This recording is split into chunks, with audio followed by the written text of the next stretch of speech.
Assalamualaikum warahmatullahi wabarakatuh.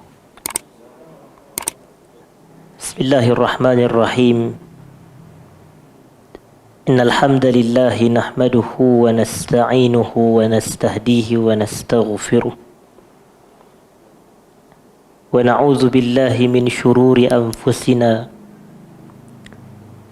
wa min sayyiati a'malina.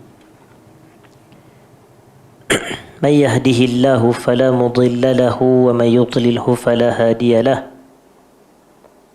أشهد أن لا إله إلا الله وحده لا شريك له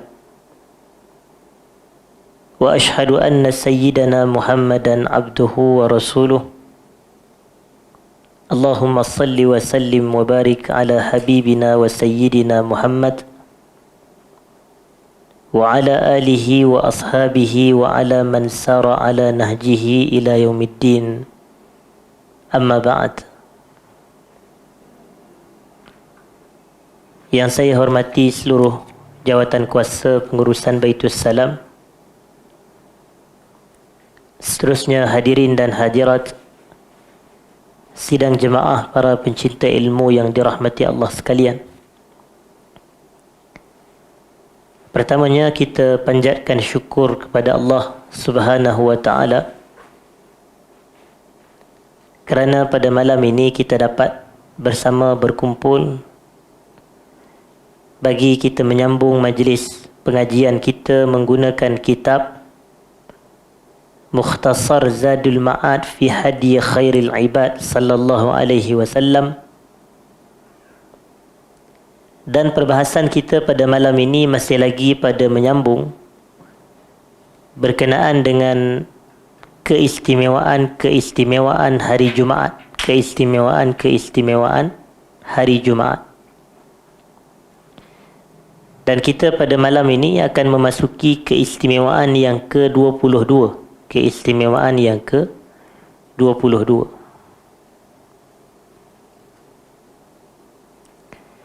Disebutkan di sini annahu yaumun yatajalla Allahu azza wa jalla fihi li awliyaihi almu'minina fil jannah wa ziyaratihim lahu. Hari Jumaat ni adalah hari yang mana Allah Subhanahu wa ta'ala muliakan para walinya dari kalangan golongan yang beriman di dalam syurga. Allah muliakan para walinya dari kalangan orang yang beriman di dalam syurga. Wa ziyaratihim lahu, dan hari berziarahnya mereka ini kepada Allah pada di dalam syurga. Dan disebutkan di sini nanti kedudukan mereka di akhirat adalah bergantung kepada kedudukan mereka dengan imam pada ketika solat Jumaat. Disebutkan di sini fayakunu aqrabuhum minhum aqrabahum minal imam. Maknanya golongan-golongan mukminin di dalam syurga yang hampir dengan Allah adalah mereka yang hampir dengan imam pada solat Jumaat, Wa asbaquhum ila ziyarah, yang paling awal menziarahi Allah di dalam syurga nanti, asbaqahum ila al-jum'ah, adalah mereka yang paling awal hadir salat Jumaat. Jadi maknanya Allah seolah mengaitkan antara hubungan kita dengan Allah nanti dalam syurga dari sudut dekat, dari sudut awal bertemu, awal berziarah. Maka Allah kaitkan dengan kehadiran kita pada salat Jumaat. Kehadiran kita pada salat Jumaat. Dari sudut, kalau kita dekat dengan imam, maka dekatlah hubungan kita dengan Allah dalam syurga. Dan kalau kita ini hadir awal ke masjid pada hari Jumaat, maka awallah juga pertemuan kita dengan Allah Subhanahu wa ta'ala. Ini antara keistimewaan hari Jumaat yang ke-22 disebutkan di sini. Kemudian hadirin dan hadirat yang saya muliakan, disebutkan di sini as-salisah wal ishrun, al-salisah wal ishrun, keistimewaan hari Jumaat yang ke-23, keistimewaan hari Jumaat yang ke-23. Kata al-Imam Ibn al-Qayyim rahimahullahu rahmatal abrar, annahu al-yawmu alladhi tafza'u minhu as-samawatu wal ardu wal jibalu wal biharu wal khalaiqu kulluha illa syayatin al-ins wal jin. Hari Jumaat adalah hari yang ditakuti oleh langit-langit dan juga bumi dan juga bukit-bukit dan juga laut-lautan dan juga makhluk keseluruhannya kecuali syaitan-syaitan dari kalangan manusia dan jin. Syaitan-syaitan dari kalangan manusia dan jin. Kenapakah hari Jumaat ni digeruni? Tafza' ni maknanya digeruni atau ditakuti. Bismillah. Kenapakah semua makhluk, dan kita telah sebutkan beberapa contohnya, seperti bukit, seperti laut, seperti langit, seperti bumi, kenapakah mereka ini semuanya takut apabila masuknya hari Jumaat? Kerana tak lain tak bukan kerana hari Jumaat adalah hari berlakunya apa? Kiamat. Hari berlakunya kiamat. Jadi sebenarnya kita pun sama.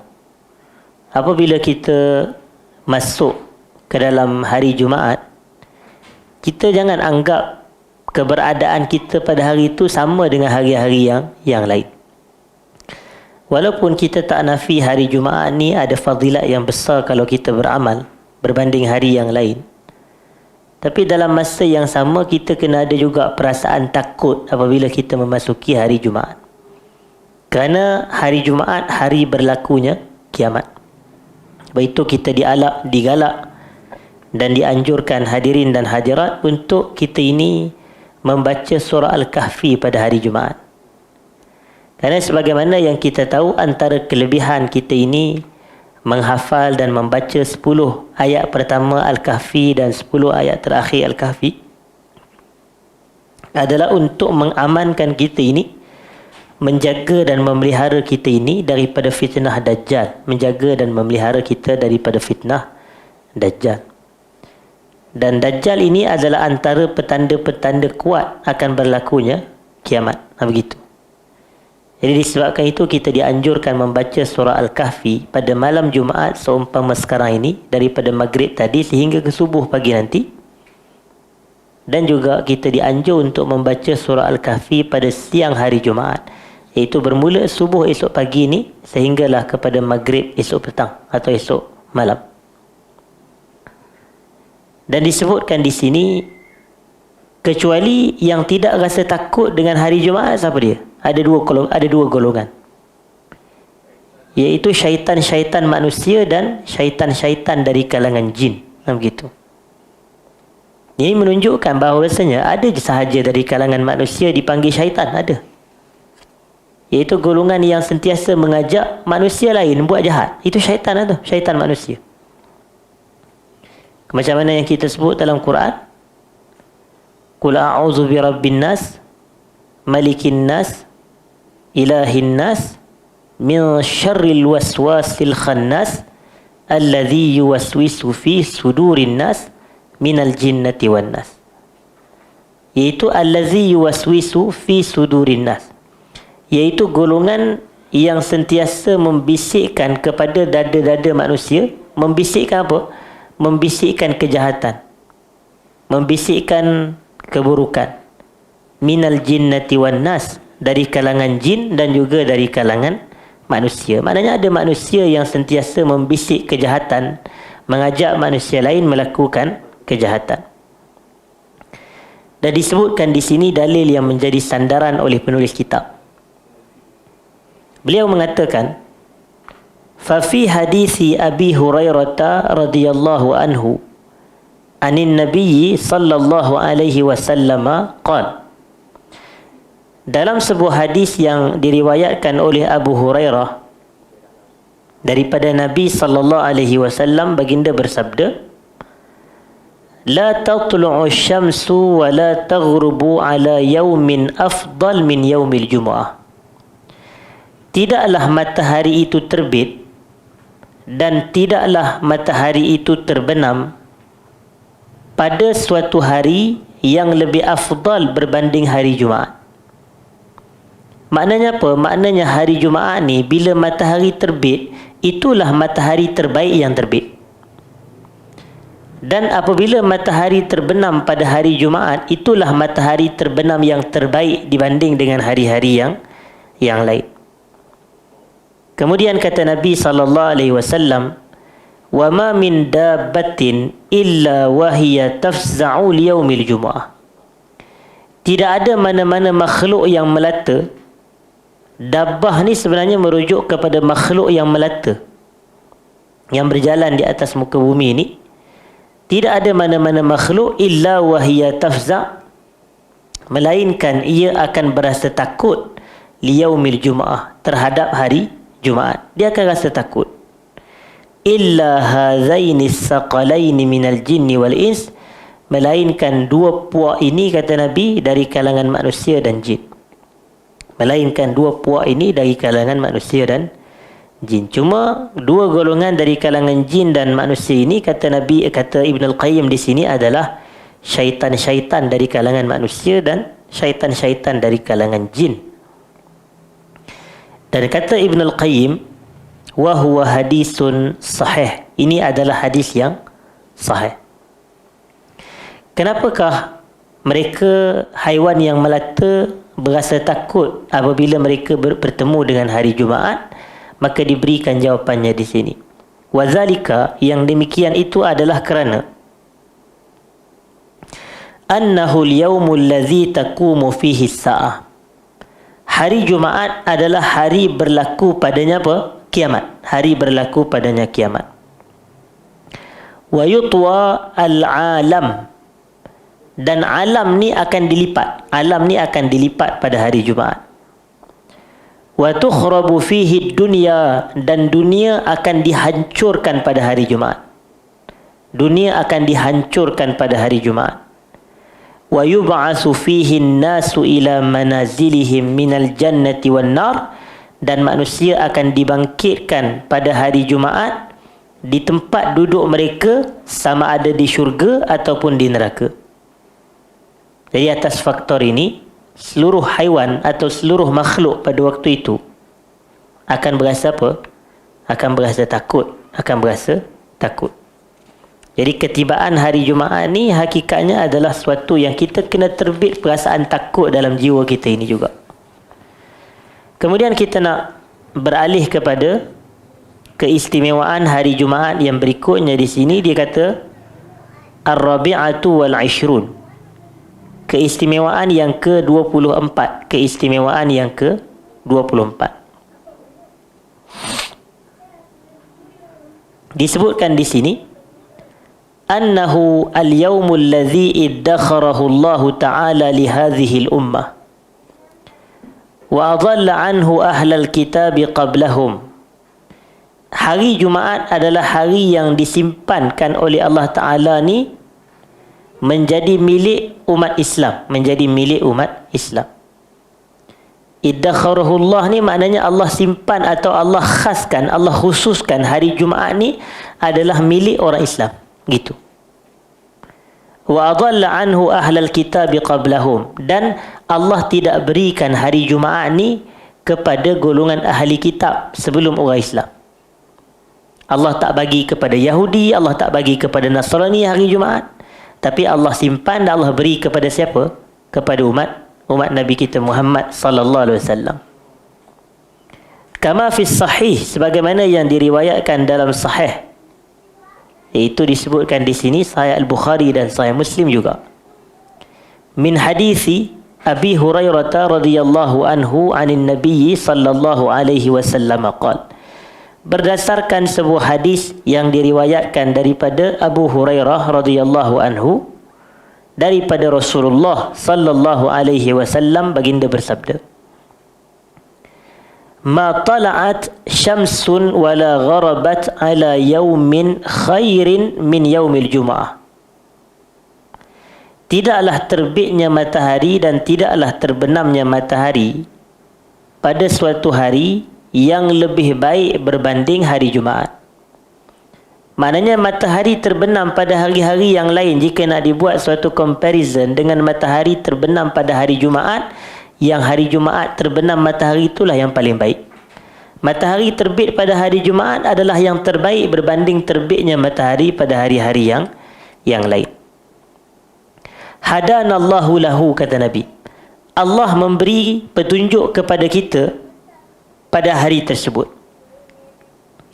Wa dhallan nasu anhu, dan Allah menyesatkan manusia yang lain daripada hari tersebut.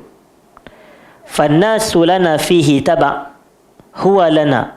Orang ramai mengikut kita pada hari tersebut. Kenapa dikatakan orang ramai mengikut kita pada hari tersebut? Hari Jumaat adalah milik kita, kata Nabi SAW. Walil Yahudi yaumus sabti walin Nasara yaumul ahad.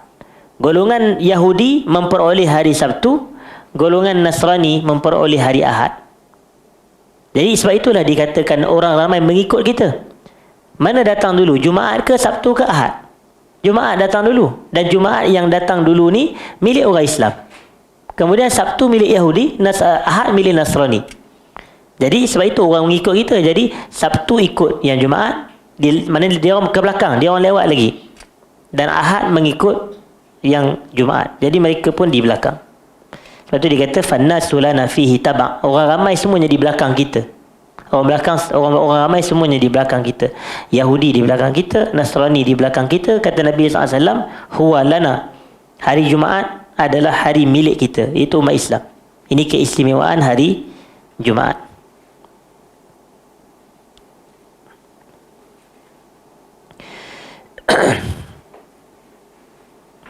Kemudian saya nak beralih pula kepada keistimewaan yang berikutnya. Keistimewaan yang ke-25.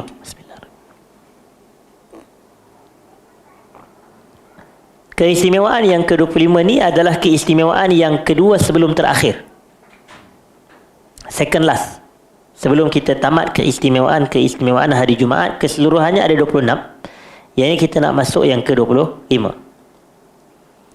Annahu khiyaratullahi min ayyamil usbu'. Hari Jumaat ni adalah hari yang terpilih di sisi Allah berbanding hari dalam seminggu, berbanding hari-hari lain dalam seminggu.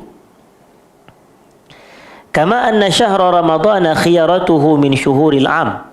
Sebagaimana bulan Ramadan adalah bulan yang terpilih di sisi Allah berbanding bulan-bulan yang lain sepanjang tahun. Maknanya dalam seminggu hari yang Allah pilih adalah hari Jumaat. Dalam setahun, bulan yang Allah pilih adalah bulan Ramadan.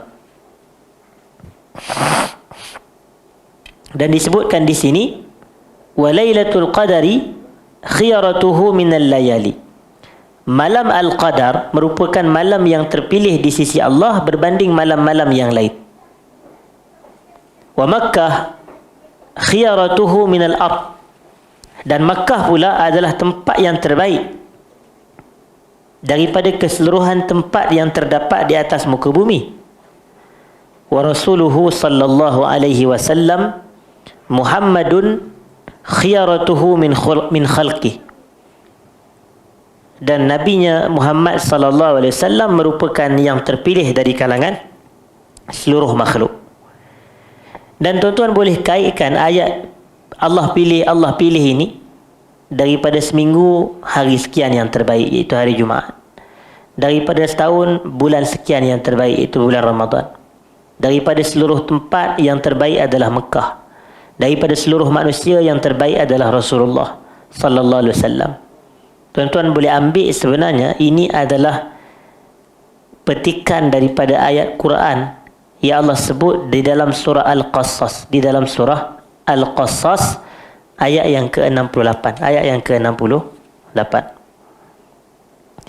yang mana Allah Ta'ala mengatakan wa rabbuka yakhluqu ma yasha'u wa yakhtar. Terjemahan dia, dan Tuhan kamu menciptakan apa sahaja yang dia kehendaki dan dia melakukan pemilihan. Dan ulama-ulama tafsir mengatakan bahawasanya daripada ayat tersebut, ayat 68 surah Al-Qasas, ada dua sifat fi'liyah bagi Allah. Iaitu ada dua sifat perbuatan Allah daripada ayat tersebut. Yang pertama adalah khalaqa. Khalaqa ni makna dia Allah ni maha menciptakan. Dan yang kedua sifat perbuatan Allah adalah ikhtara, melakukan pilihan. Rupanya Allah ni setelah dia cipta, dia pilih. Sebagai contoh, Allah ciptakan tempat dan Allah pilih tempat-tempat tertentu lebih baik, lebih mulia berbanding tempat-tempat yang lain. Kemudian, sebagai contoh, Allah ciptakan manusia dan Allah pilih manusia-manusia tertentu yang lebih mulia berbanding manusia yang lain. Kita ambil contoh mudah. Apabila Allah ciptakan manusia, bukan semua manusia sama kedudukannya di sisi Allah. Tak sama. Allah lebih muliakan sebahagian individu. Dan kita kata individu yang paling dimuliakan dari kalangan manusia ini first sekali adalah para anbiya, para nabi alaihimussalatu wassalam. Dan daripada nabi ataupun daripada para nabi ni pula, Allah pilihnya apa? Para rasul. Allah pilih pula para rasul. Dan antara rasul dengan nabi, siapa lebih mulia? Kita kata para rasul lebih mulia. Sebab itu kita jelas satu kaedah yang disebutkan oleh para ulama kita, bahawasanya semua rasul itu asalnya nabi, tetapi bukan semua nabi itu menjadi rasul. Maknanya bila bukan semua nabi menjadi rasul, maka rasul ni adalah yang terpilih saja. Dan daripada rasul-rasul yang banyak ini, sebagaimana yang kita tahu, ada sebuah hadis daripada Abu Zar Al-Ghifari radhiyallahu anhu, bahwasanya Nabi mengatakan bilangan para rasul adalah seramai 300 wa bid'atu ashar, 300 lebih, 313, sekitar 313 hingga 319 orang. Dan bilangan para nabi adalah 124,000 orang. Jadi tuan-tuan nampak, daripada 124,000 yang terpilih menjadi rasul, 300 lebih je. Yang terpilih ni maknanya yang istimewa lah, selected. Ni adalah selected, kumpulan yang terpilih. Jadi mereka istimewa lah. Daripada 300 lebih rasul ini, yang dirakamkan nama mereka dan kisah mereka dalam Quran hanya 25, lagi sedikit. Ini Allah pilih lagi. Daripada 25 ini pula, yang digelar sebagai ulul azmi minar rusul, rasul ulul azmi, hanya 5 orang saja. Nabi Musa, Nabi Isa, Nabi Nuh, Nabi Ibrahim, Nabi kita Muhammad sallallahu alaihi wasallam.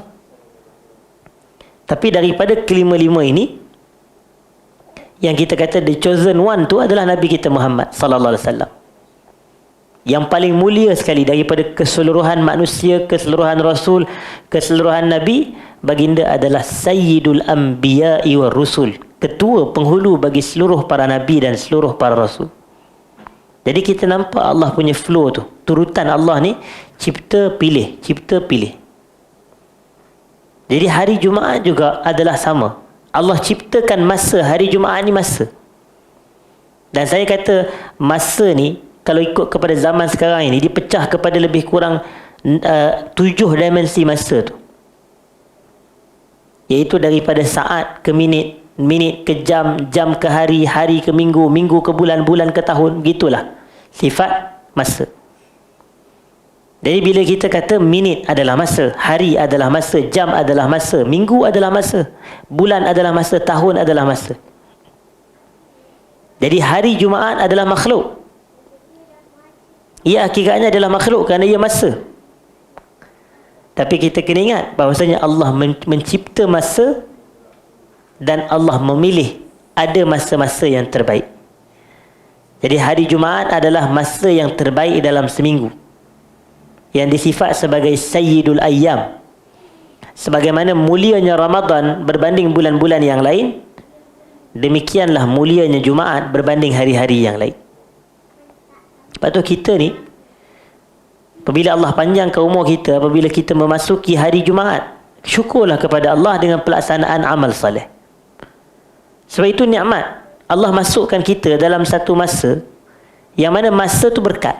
Masa tu ada fadilat, ada keistimewaan, kelebihan, kebaikan. Jadi kita kena mensyukuri nikmat tersebut dengan kita melakukan ketaatan kepada Allah Subhanahu wa taala. Dan yang ke-26 di sini, as-sadisatu wal 'ishrun, kelebihan hari Jumaat, keistimewaan hari Jumaat yang ke-26, annahu yukrahu ifradu yaumil jumu'ati bis-shaum. Sesungguhnya dimakruhkan kepada kita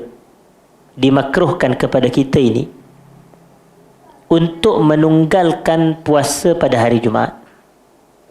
Ataupun dalam susun atau bahasa yang lebih kemas, dimakruhkan kepada kita untuk berpuasa pada hari Jumaat secara tunggal. Itu makna dia. Apa maksud berpuasa pada hari Jumaat secara tunggal? Iaitu semata-mata puasa pada hari Jumaat sahaja. Kita tak dibenarkan begitu, kecuali boleh berpuasa pada hari Jumaat jika didahulukan dengan berpuasa sehari sebelum. Ini boleh. Maknanya kalau dia nak berpuasa Jumaat, dia kena puasa Khamis juga. Khamis dan Jumaat. Atau kalau dia tak dahulukan dengan berpuasa pada sehari sebelum, dia susuli dengan berpuasa sehari selepas, iaitu Jumaat Sabtu. Jadi dia either sama ada Khamis Jumaat atau Jumaat Sabtu. Tapi tak boleh dia berpuasa pada hari Jumaat secara tunggal. Tetapi di sini adanya exception, adanya pengecualian. Puasa yang dimakruhkan untuk dilakukan pada hari Jumaat secara tunggal ini hanyalah puasa sunat mutlak, Puasa sunat mutlak ni makna dia puasa sunat tanpa sebab, yang tidak ada sebab. Saja-saja nak puasa. Macam hari ni kita tak puasa Khamis. Tiba-tiba esok kita saja-saja nak puasa pada hari Jumaat. Hukum dia makruh, tetapi puasa tu sah. Hukum dia makruh, cuma puasa itu hukum dia adalah sah. Dan puasa itu status dia sah, tetapi hukum perbuatan menunggalkan hari Jumaat untuk berpuasa tanpa sebab adalah makruh. Tetapi kalau seseorang itu contohnya dia bukannya puasa tanpa sebab, seperti puasa sunat mutlak. Contoh dia nak qada puasa pada hari Jumaat. Kita kata tidak makruh qada puasa pada hari Jumaat. Sama seperti tidak makruhnya kita solat qada pada waktu-waktu larangan solat. Dia tidak makruh, bahkan tidak haram. Dan begitu juga selain daripada puasa qada untuk kita lakukan pada hari Jumaat. Kalau kita ni orang yang melazimi puasa Nabi Daud. Puasa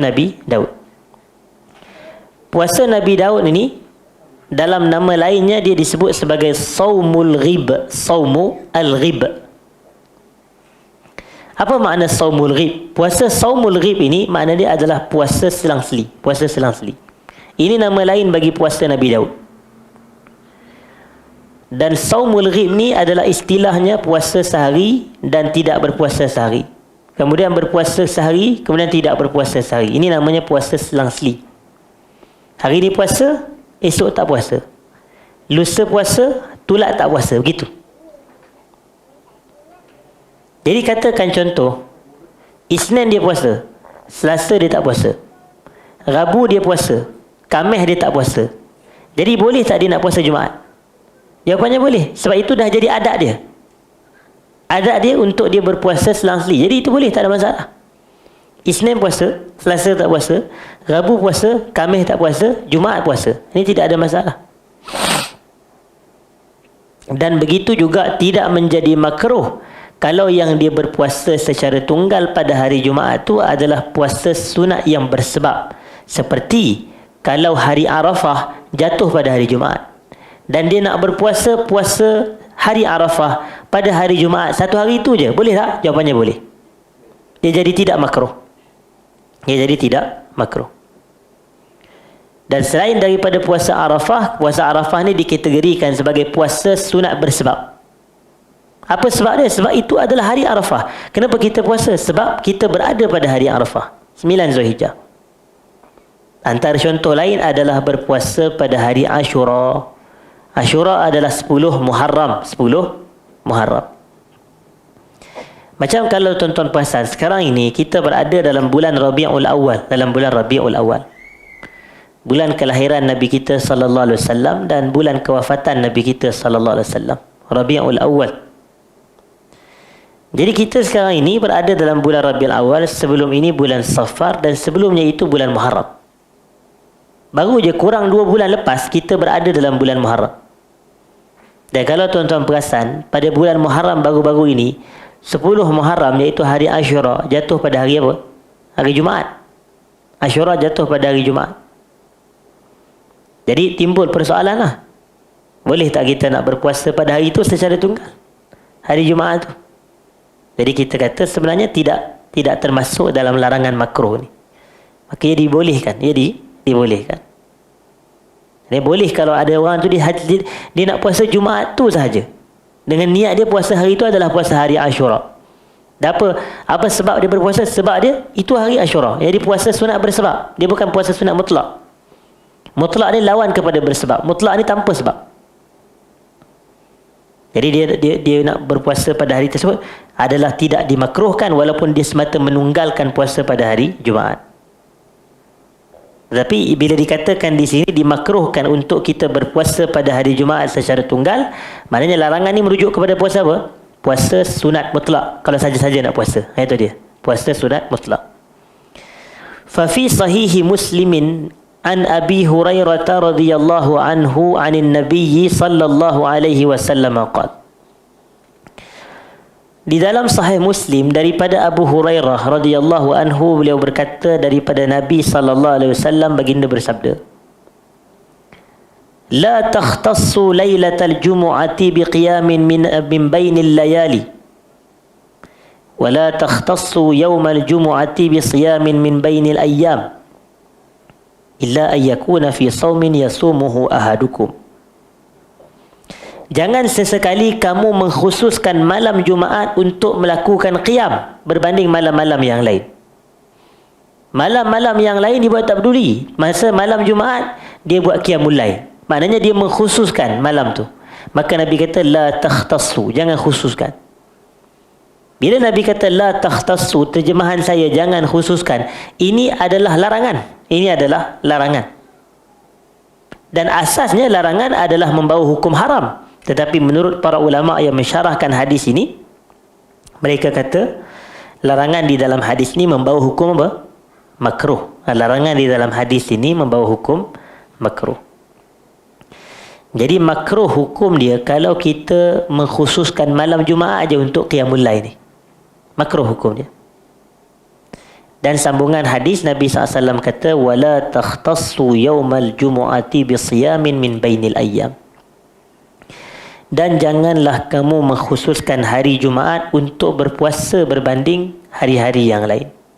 Isnin tak puasa, Selasa tak puasa, Rabu tak puasa, Khamis tak puasa, Jumaat dia puasa. Ini ada larangan. La takhtassu, jangan khususkan. Lalu Nabi SAW memberikan pengecualian. Nabi kata illa ayyakuna fi saumin yasumuhu ahadukum, melainkan ia jatuh pada hari yang mana salah seorang kamu berpuasa padanya.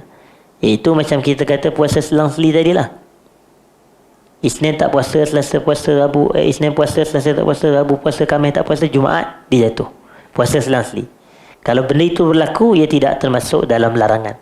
Ia tidak. Kerana kita tak mengkhususkan. Tapi dia jatuh pada hari yang memang sepatutnya kita berpuasa. Begitu. Jadi itu kelebihan hari Jumaat yang ke-26 atau keistimewaan hari Jumaat yang ke-26. Kemudian kita nak beralih kepada suatu fasal yang baru, hadirin dan hadirat, juga berkait rapat dengan peristiwa atau perkara yang berlaku pada hari Jumaat. Disebutkan di sini oleh Ibn Al-Qayyim rahmatullahi ta'ala alaih, faslun fi hadihi sallallahu alaihi wasallam fi khutabih.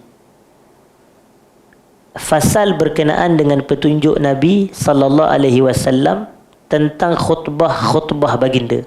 Tentang khutbah baginda. Khutbah Nabi ni macam mana sifat dia? Itu yang Ibn Al-Qayyim cuba nak sampaikan. Sebab kitab kita ini Zadul Ma'ad fi Hadi Khairil Ibad. Bekalan perjalanan kita menuju akhirat berkenaan dengan petunjuk sebaik-baik manusia yang pernah dicipta, yang telah dicipta. Jadi kitab kita ni semua kita nak cerita tentang hadiun Nabi, tentang hadiun Nabi, petunjuk Nabi dalam solat Jumaat, petunjuk Nabi dalam solat berjamaah, petunjuk Nabi dalam khutbah. Ini kita nak bahas kan. Lalu macam mana petunjuk Nabi dalam menyampai khutbah? Begitu. Kana Rasulullah sallallahu alaihi wasallam idza khataba ihmarrat 'ainah. Rasulullah sallallahu alaihi wasallam apabila baginda berkhutbah, merah kedua mata baginda. Merah kedua mata baginda. Ihmarrat 'ainah. Wa 'ala sautuhu. Dan suara baginda tinggi.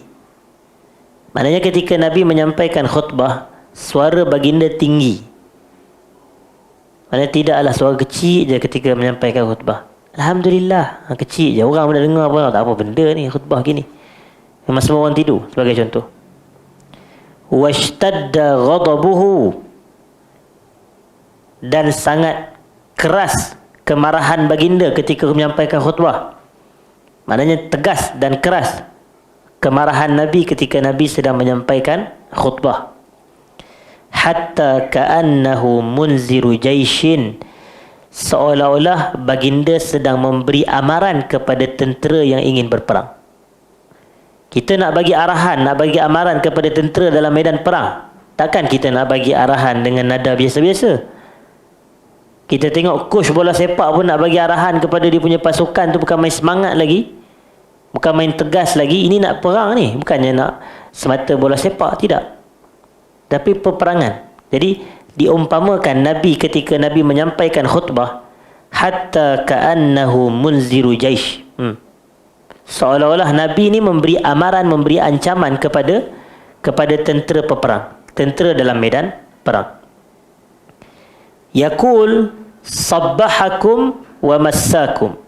Ini antara ucapan Nabi sallallahu alaihi wasallam, sabbahakum wa massakum. Ini bahasa dalam memberi amaran atau memberi ancaman kepada, ataupun yang lebih tepat, memberi khutbah kepada para jemaah. Lalu antara yang baginda sebut di dalam khutbah baginda adalah wa yaqul, baginda bersabda, amma ba'd. Ini disebut amma ba'd. Ulama bahas apakah sebenarnya amma ba'd ni, makna dia apa dia? Jadi yang saya rasa yang paling tepat adalah amma ba'd ni adalah pemisah daripada ucapan sebelum dengan ucapan yang baru. Jadi nak dipisahkan satu ucapan ni, kebiasaannya Nabi akan guna amma ba'd. Maknanya nak pisahkan antara muqaddimah khutbah dengan isi khutbah, Nabi akan pisahkan dengan amma ba'd. Biasanya begitu. Dan kemudian selepas Nabi SAW menyebut amma ba'd, baginda pun mengatakan, fa inna khairal hadithi kitabullah. Fa inna khairal hadithi kitabullah. Terjemahan dia apa?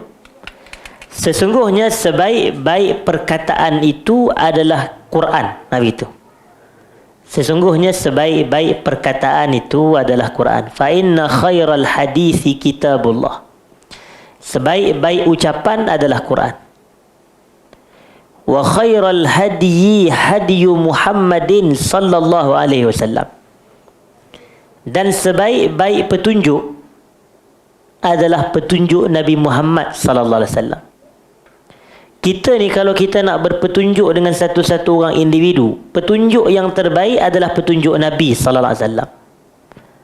Lagi baik daripada mana-mana manusia kalau kita kata dia tok wali ke, dia tok syekh ke, dia tok sekian-sekian ke, tapi Rasulullah sallallahu alaihi wasallam adalah petunjuk yang terbaik.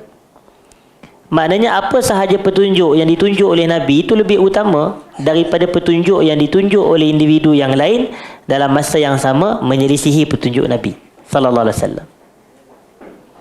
Kemudian dikatakan di sini, Nabi kita sebut wa syarral umuri muhdatsatuha, dan seburuk-buruk perkara adalah perkara yang direka-reka.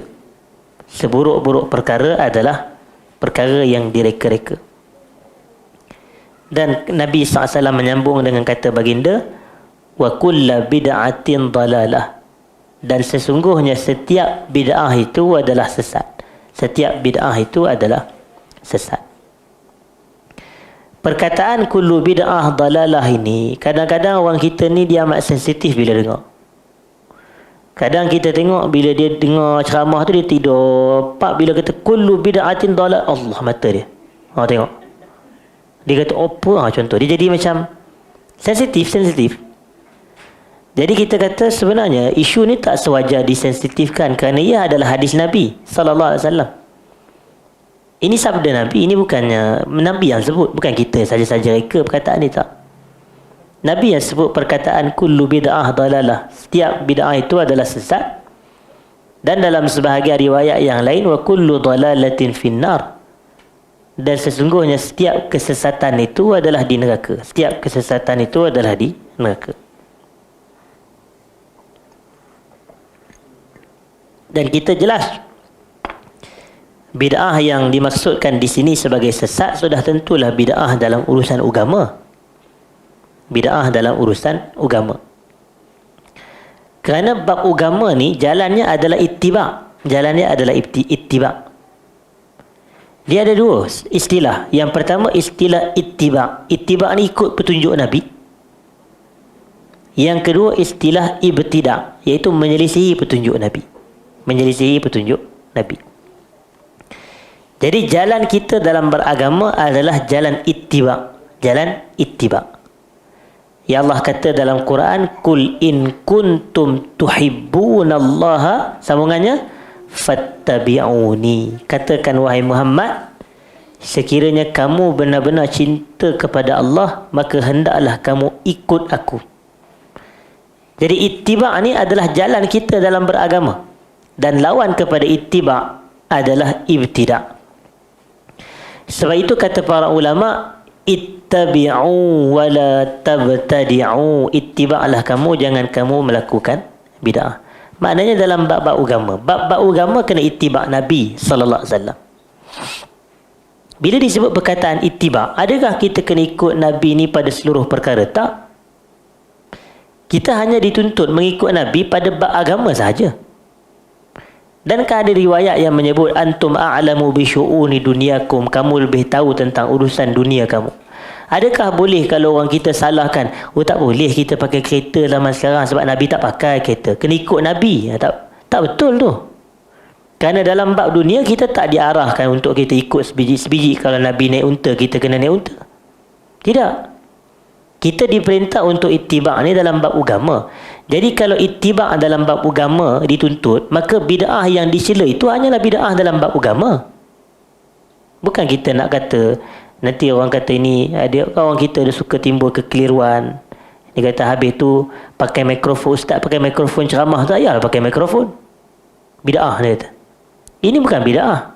Kalau kita nak kata ia bid'ah sekalipun, ia bukan bid'ah yang dimaksudkan. Maknanya kalau kita nak kata bid'ah ni benda yang direka, betul lah mikrofon ni direka. Tapi adakah dia bid'ah dalam bab agama? Dia bukan. Dia bukan bid'ah dalam bab agama. Jadi adakah menjadi isu? Tak. Kalau benda yang bukan dalam bab agama ni, al-aslu fil asya'il ibahah. Hukum asal bagi setiap perkara adalah harus. Tapi dalam bab-bab agama tak. Ini yang kita kata ada beza. Ini kepahaman ni kita kena betulkan. Hadirin, lebih-lebih lagi kita yang menuntut ilmu ni. Kita kena betulkan kepada masyarakat, kepada rakan-rakan kita yang mungkin keliru, yang mungkin salah faham. Kita kata begini, dalam hidup kita ni ada yang dipanggil urusan ibadat dan ada yang dipanggil urusan muamalat. Urusan muamalat ni maknanya urusan adat lah, urusan kehidupan seharian, bab-bab keduniaan kita. Kita kata kalau dalam bab ibadat ni, kaedah kita dalam bab ibadat ni adalah al-aslu fil ibadatil hazar. Hukum asal bagi ibadat ni adalah terlarang. Hukum asal bagi ibadat ni adalah terlarang. Kita tak boleh buat satu-satu ibadat sehinggalah datangnya dalil. Bila ada dalil baru kita buat. Ini yang contoh yang selalu saya bagi ni. kita beribadat ni seolah kalau kita bawa kereta tu kita berhenti di depan trafik lampu isyarat, traffic light. Jadi bila kita berhenti, sebab apa kita berhenti? Sebab lampu tu merah. Ibadat macam tu lah. Ibadat ni ibarat lampu merah. Jadi kita tak boleh nak jalan lagi, stop dulu.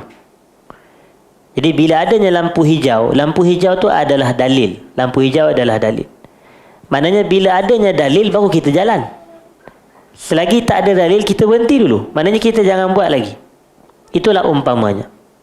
Dan ini sedikit berbeza dengan apa? Dengan adat. Kalau bab ibadat tadi, hukum asal adalah tak boleh buat sehingga datangnya dalil.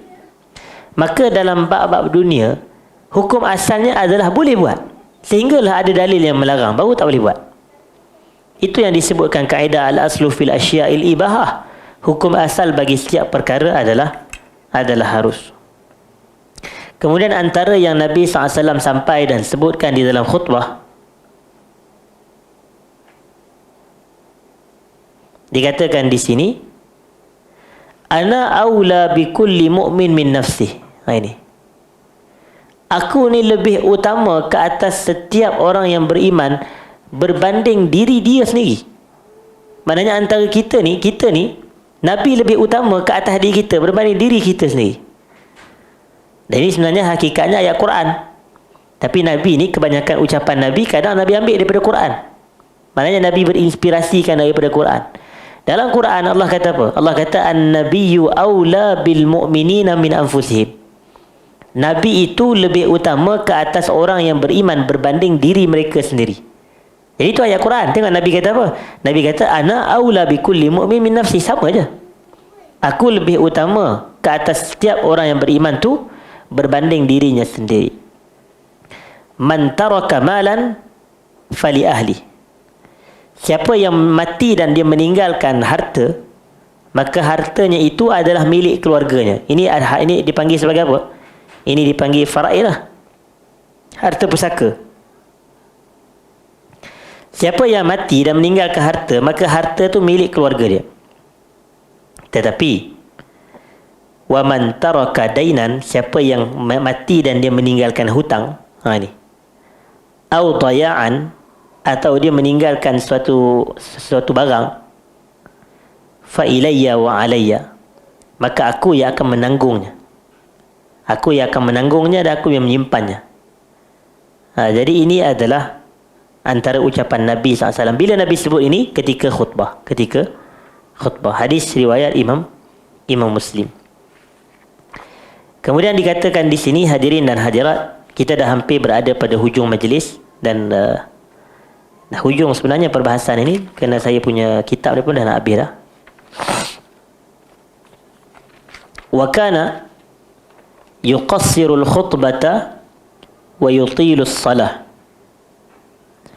Nabi SAW, antara petunjuk Nabi ketika khutbah ini, baginda memendekkan khutbah dan baginda melamakan salat.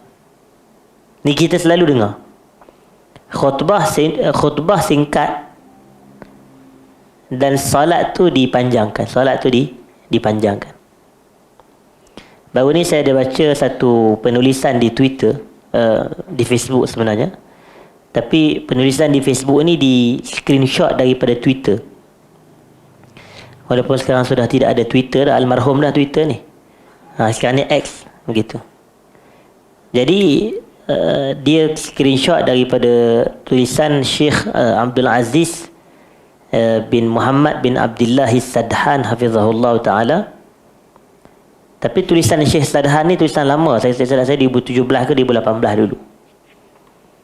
Dia kata satu hari Syekh Muhammad bin Saleh Al-Utsaimin rahimahullah bertanya kepada aku, iaitu Syekh Sadhan, awak khutbah ni berapa lama? Dia kata 25 minit. 25 minit khutbah. Lepas tu Syekh Utsaimin kata, lamanya Syekh Utsaimin kata.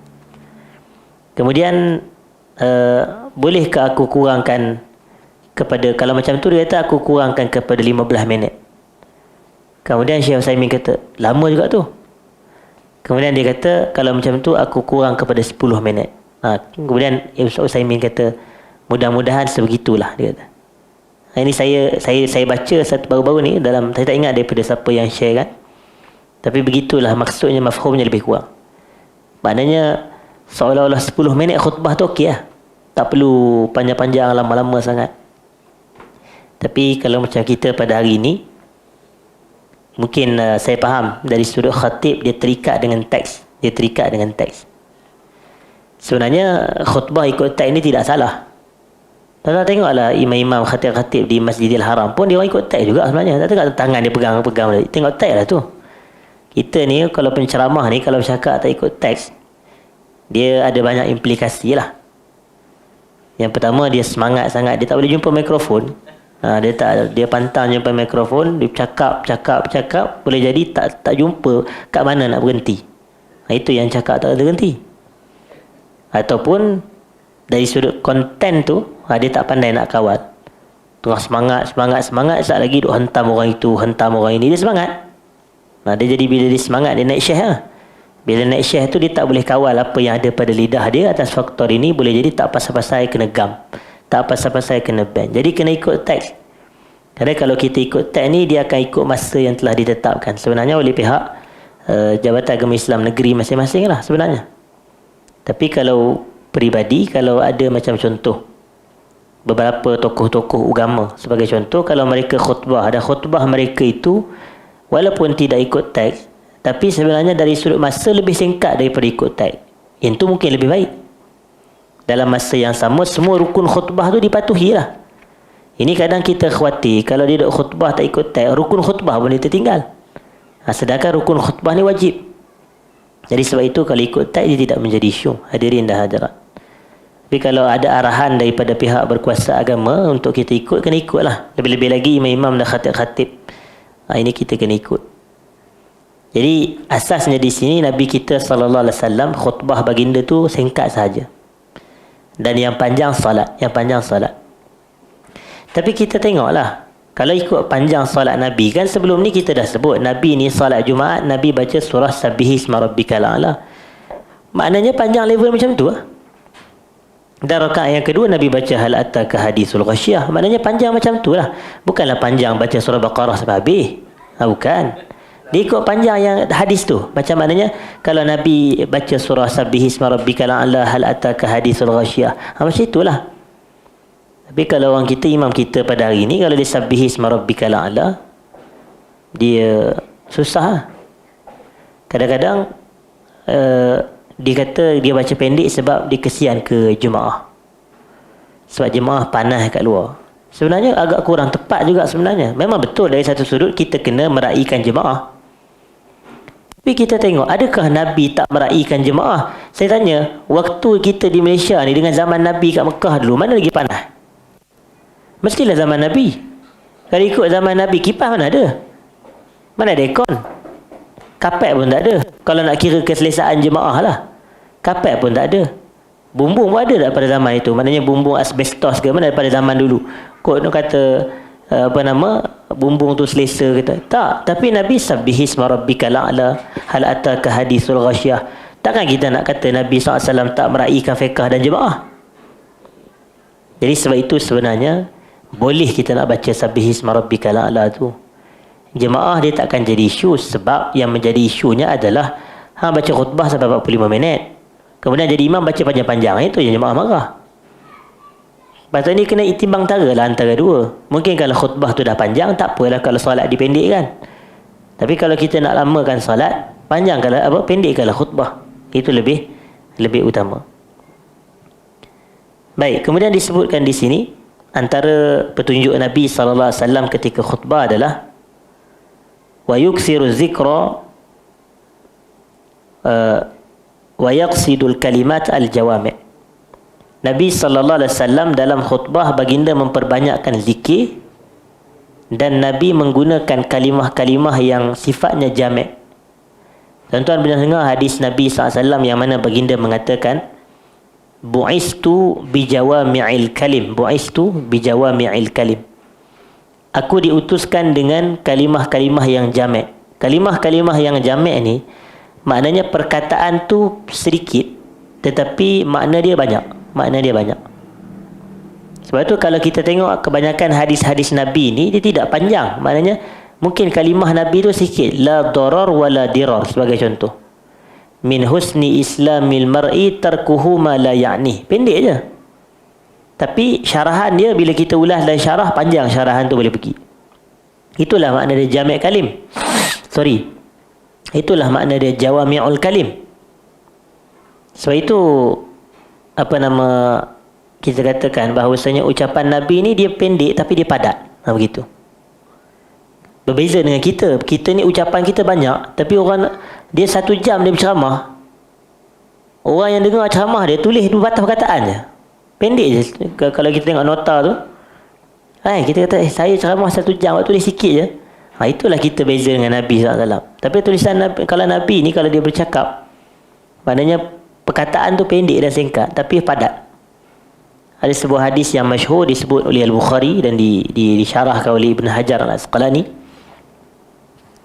Nabi pernah sebut kepada satu orang budak ni, Nabi kata, Ya Aba Umair ma fa'alan Nughair. Ya Aba Umair ma fa'alan Nughair.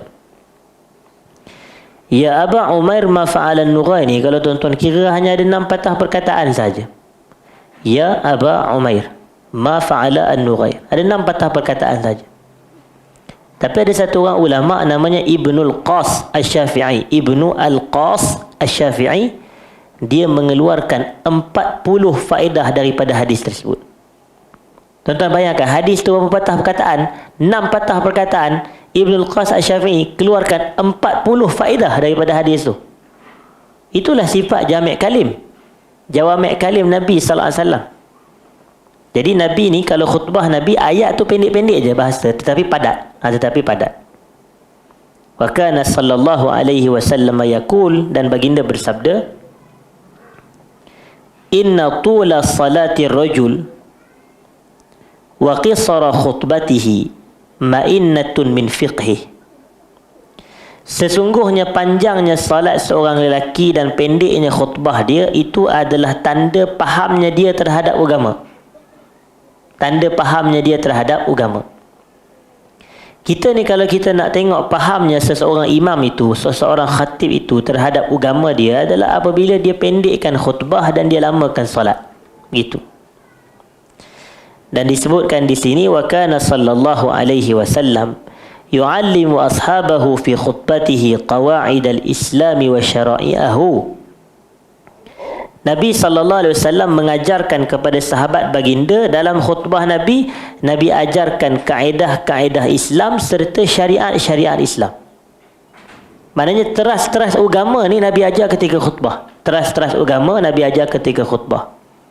Kita pun kalau boleh tajuk khutbah kita kena berkaitan dengan itu. Perkara ini.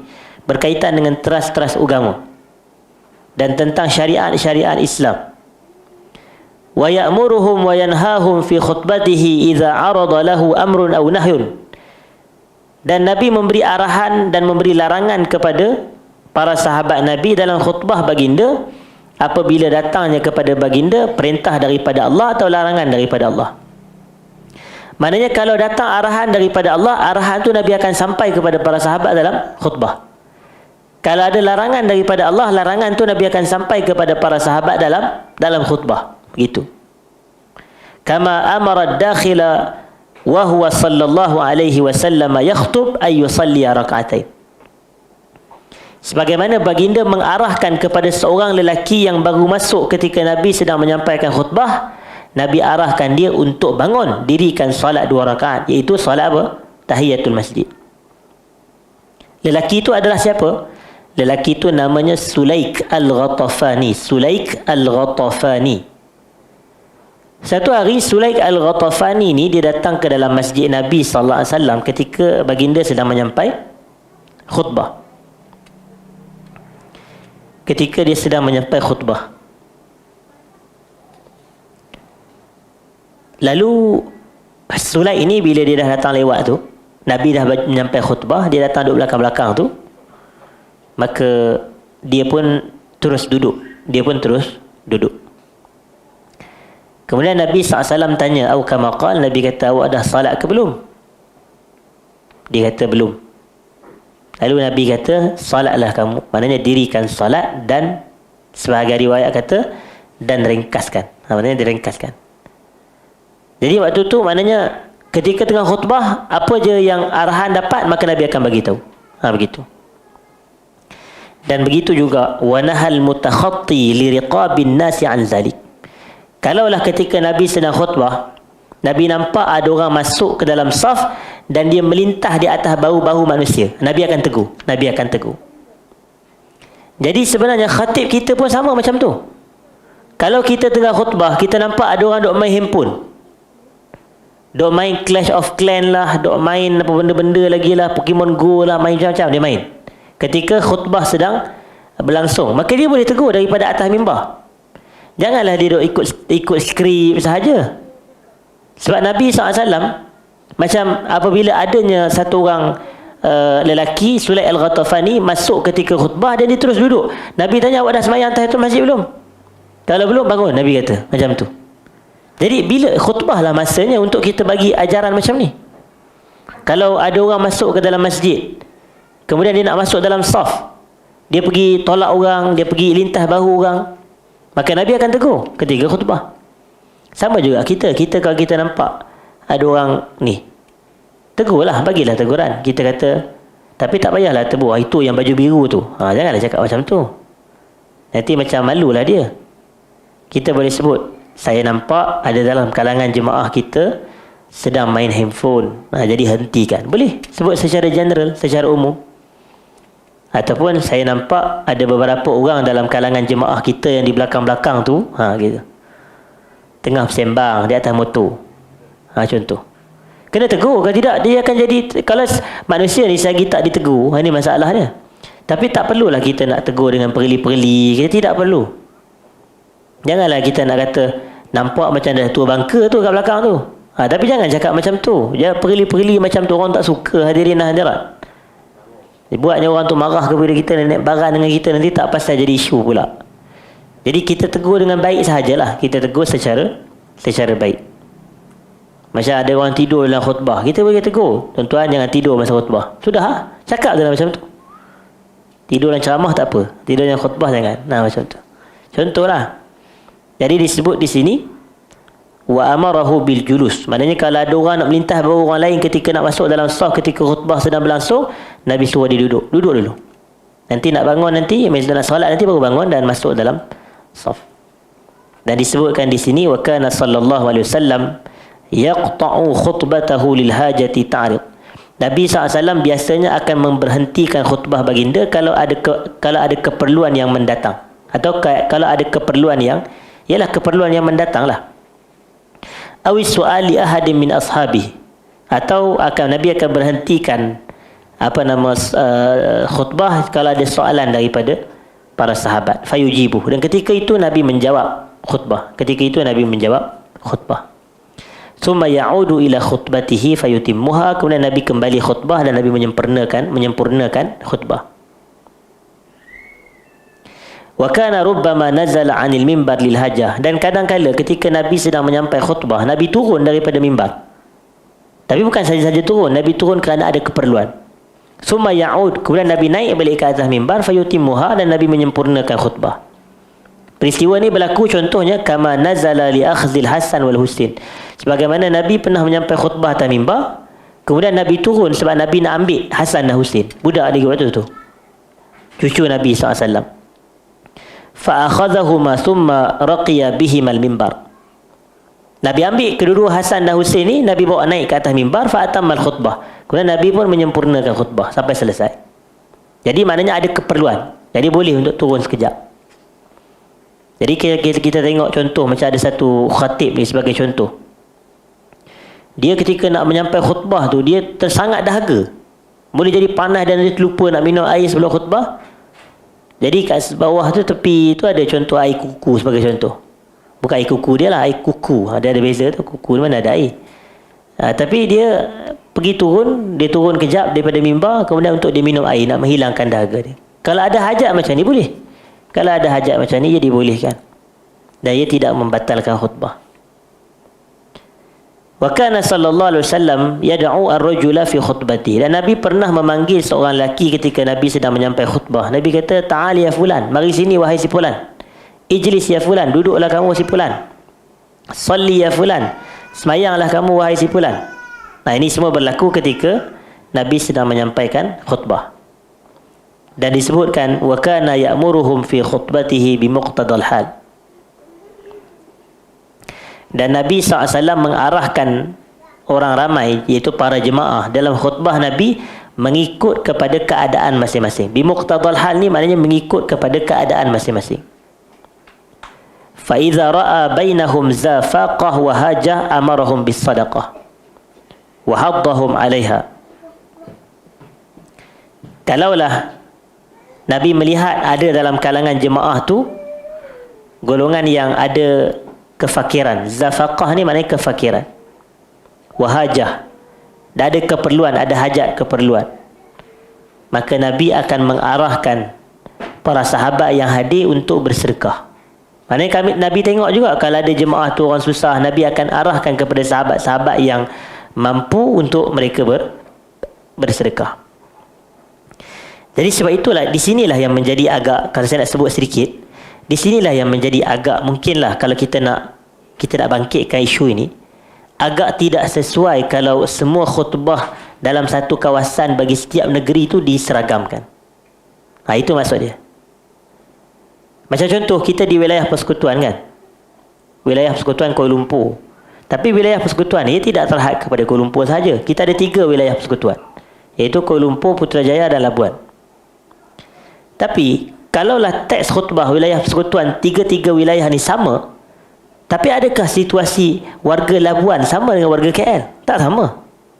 Dan dalam warga KL pun, adakah kita boleh samakan penduduk KL di sekian-sekian kawasan ni dengan satu penduduk di kawasan yang elit ni sebagai contoh? Pun tidak sama. Jadi mungkin kalau kita nak cerita, tajuk dia adalah sabar dalam kekurangan harta. Tapi yang kita ceramah dekat Bukit Damansara, orang sana tak ada masalah duit.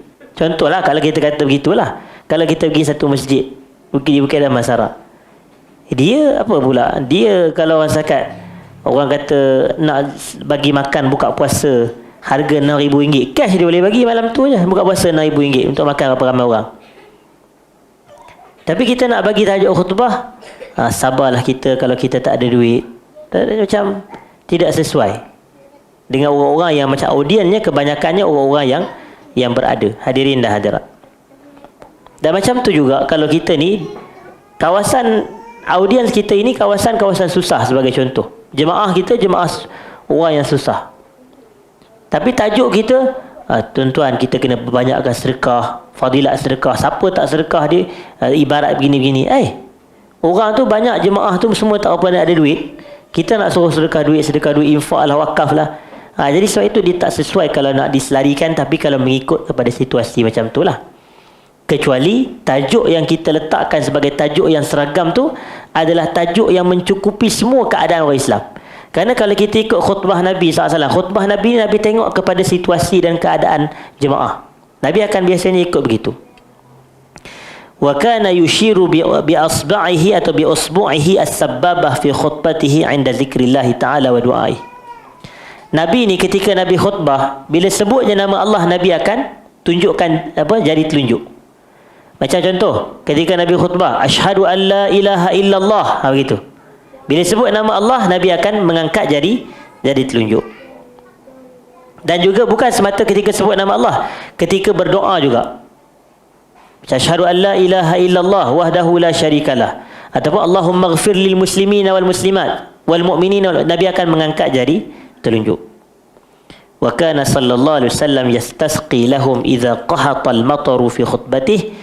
Dan pernah satu hari, ni dalam hadis Bukhari, ketika Rasulullah sedang menyampaikan khutbah di atas mimbar, ada satu orang lelaki dia mengadu. Dia kata, wahai Rasulullah, kemarau panjang, tanam-tanaman kami dah mati, haiwan-haiwan kami dah mati, sebab lama dah tak turun hujan. Doalah kepada Allah untuk kami. Lalu Nabi di atas mimbar, Nabi membelakangi kiblat, Nabi menghadap kepada para jemaah, Nabi tadah tangan doa kepada Allah untuk turun hujan.